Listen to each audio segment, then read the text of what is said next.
Welcome to our channel. Join us for our trip to West Mindanao, all around the Zamboanga Peninsula.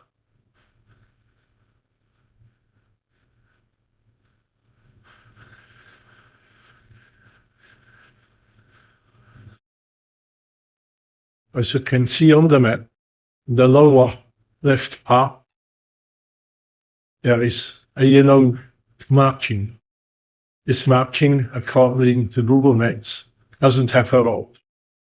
But on the satellite picture is a road. That's why we took this. And here is the first day leaving Dumaguete and going to Dipolog City. We leave our house early. Sun is just rising. And on the ferry, we go and cross over to Dapitan, which takes about 4 to 5 hours. There is a faster ferry, but it's quite expensive, and in my experience, it's very, very noisy.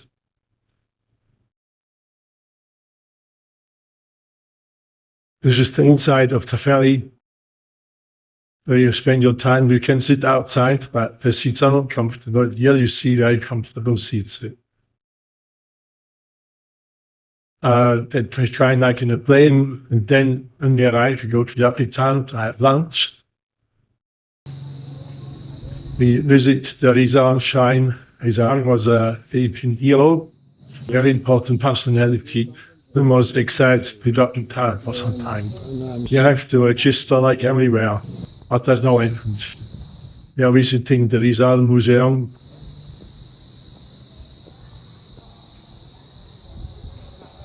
My wife, with my co-rider, is very interested.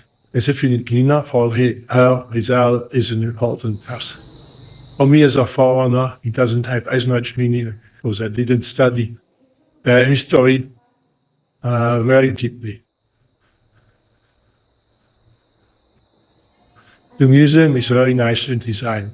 The stuff is outside in the park. They built a replica of the house in which Rizal lived, a very simple bamboo house.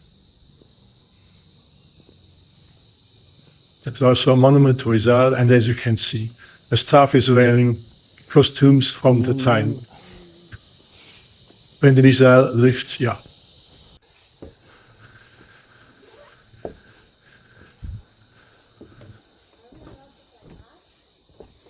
I think it's okay. These old bamboo houses are really very nice. Unfortunately, the quality is not so good. With all the windows, it gives a big reverberation, and the lenses of my 360 camera are a little sketched. I only realized it during the trip. I ordered a new one, but unfortunately, we'll have to live during this video with those sketched lenses, especially with the sun shining directly in the lens, like here. A simple bedroom, living room, and outside to the right, there is a little place going to the CR or the toilets. And now we are traveling in Dapitan back towards Dipolog, but the road is closed for whatever reason. I think they're preparing for a festival, and we have to do a U-turn. Therefore, we can not travel along the coast and the boulevard.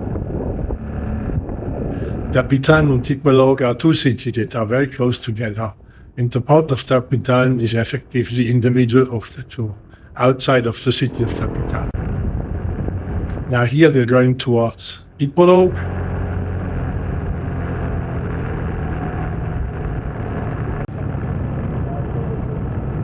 Heavy traffic, as usual in the cities in the Philippines.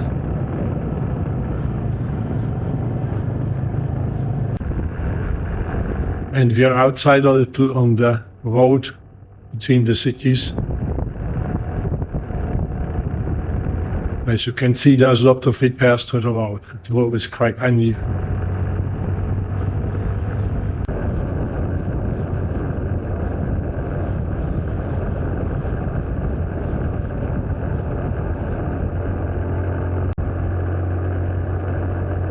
And it's beautiful. We were very lucky. During the whole trip, we had only about 1 hour of rain, and we could take shelter before it started.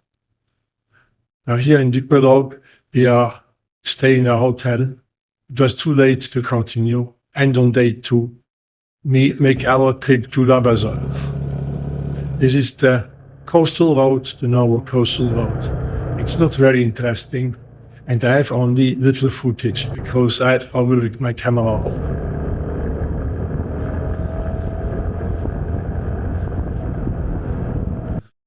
Labersolf is a small municipality. We found a nice hotel, not cheap, and trouser pies in this small city. There is a restaurant managed by a German chef. There we had dinner. Second day, all the way down to Zamboanga. It's a long trip, 5 to 6 hours. Here in the Philippines, you can't always choose how long a day trip is, because there are not many hotels in the small towns. We are leaving early morning again. This is the official coastal road, as you can see. Lots of repairs.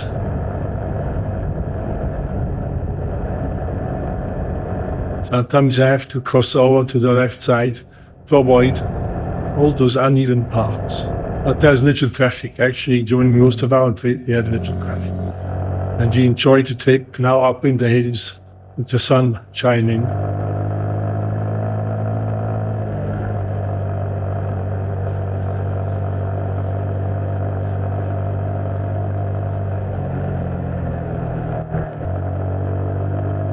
Sun is turning west, that's why we have the shadow of us as motorcycle riders in front of us. Nice mountain road. It's leisure to ride and no traffic. We are early morning, there's a little more traffic later, but not a lot altogether. We even climb up in the clouds, which appears like fog. I've never seen proper fog in the Philippines, but when you climb in the mountains, especially early in the morning, you are in the clouds that are like fog. You can see the road here is not good. I was surprised that this main road on the west coast is not completely concreted, but they are working on it, as you can see. But at the beginning and the end of the concrete parts, there's always difficult passages. My co-rider, my wife in front, and we continue through all those roadworks. I must say, the Philippine government makes a lot of effort everywhere where I have traveled to improve the roads. But there's a lot of work to do and it takes time. So you must be ready on a motorcycle ride to ride on quite bad roads. I have a normal motorcycle, it's not so difficult. My wife is riding a scooter with small narrow wheels. It's much more difficult for her.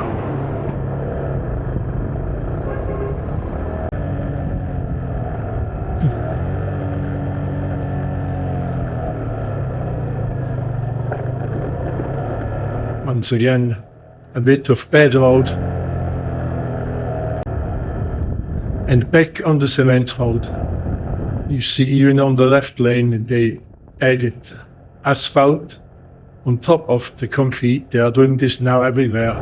It makes the ride much smoother, but I don't know how this asphalt will look in a few years with the heat and the trucks traveling over.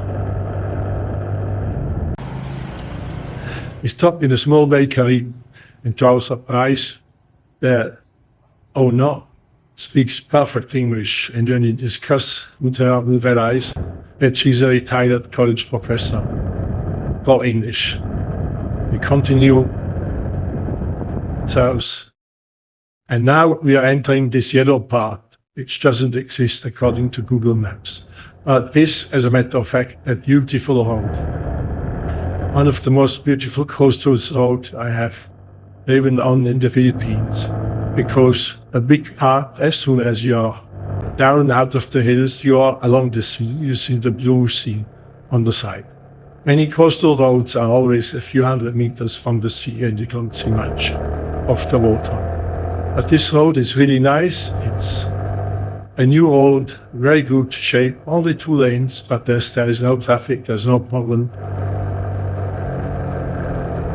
Only a few places where they make road ruts, mainly. They fortify the mountain slope against landslides.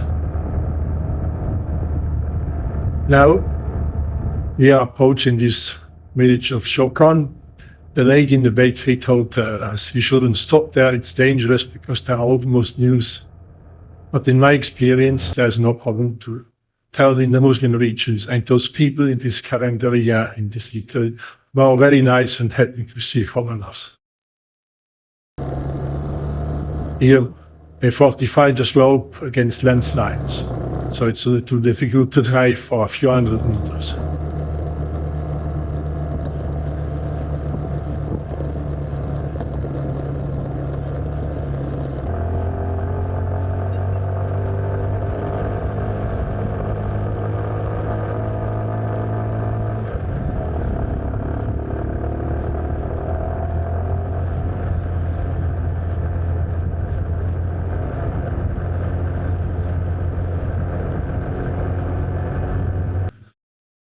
And we arrive in Zamboanga, where we spent the night in this hotel. Although there's a bit of surprise in the description, they say there's a dining corner in the terrace. This is the terrace as it looks. And then we spent the next day in Zamboanga visiting this interesting city. This is a shrine of the Madonna of the Column, an outside shrine. And even if we are here in the early morning, already a lot of people sitting, contemplating, praying, or approaching the Madonna to make their prayers. Now, this shrine is built on the outside wall of an old fort from the Spanish times. Here the Madonna from close with the column underneath. And now, on the other side, we see the fourth pillar, the entrance to the museum. A nice museum, only 50 peso entrance. There's an art exhibition in one of the rooms. And the other rooms show how they used to travel over the seas with those wooden dugout canoes. And all the sea life, which is very rich. Then we go to the Ziakan Village Trading Center. It's an NGO run by a tribe that still does hand weaving. And you see the lady doing the weaving with a very simple loom, but they succeed to make complicated designs. Of handwork, hand weaving like this, without a mechanic loom is difficult. My wife with the weaving lady, and of course we had to buy some souvenirs. Now this is what they call a barter center. As a matter of fact, they can't barter a lot. It's all managed by Muslim, and they sell a lot of Muslim clothing. They also have snacks. They have lots of imported sweets, imported products. And later we go up to the mountain where we eat barbecue chicken before visiting this butterfly sanctuary. Entrance fee only 10 peso. It's not fantastic, but it has quite a number of butterflies. And the lady at the entrance was very nice, explaining to us how it works. They constantly breed new butterflies because they have only a few days. Now here we're visiting the area. The guy in white is not one of the birds. Here we see some eagles, which are species that are menaced from extinction. And of course, the eagle, the Philippine eagle from Mindanao, is the sign of the Philippines. Not this one, so it's much bigger. And see it goes to the other. Next morning, we continue our ride, quite a long trip to our next destination. The road is not very interesting, it's the typical highway.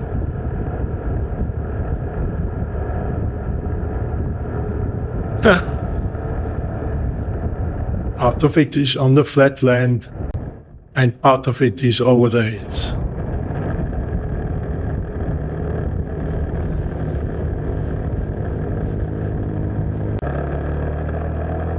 A nice four-lane road.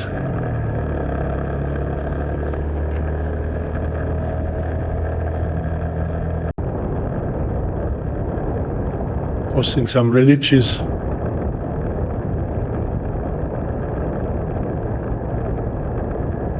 And we are approaching Agadian city. The hotel there is stayed. Very nice hotel we could swear built. Agadian city is built on the hill and the main street goes straight up the hill. Next day, last day, we go to the north to Dapital, and then we will cross the ferry. Leaving early, it's still dark. We like to drive early, it's not so hot. Sunrise, and again a very nice road. On the coastal road, you go up to the hills. In most of the islands in the Philippines, I've noticed, there's not much flat coastal area. Most of it is hilly, which of course makes for a much more interesting motorcycle ride. But you must not be in a hurry. If you make 40 kilometers per hour, it's a very good average. Often it is less. My poor rider is padding in front of us. We see the sun rising on the side.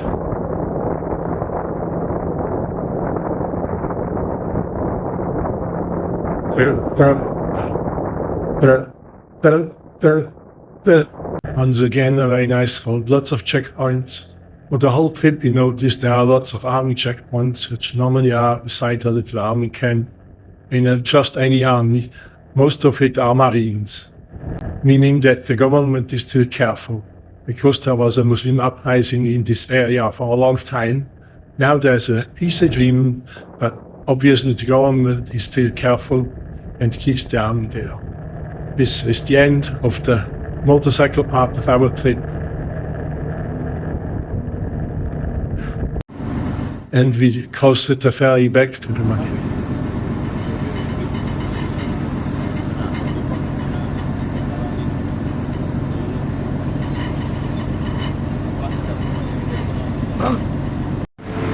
There we arrive in the night.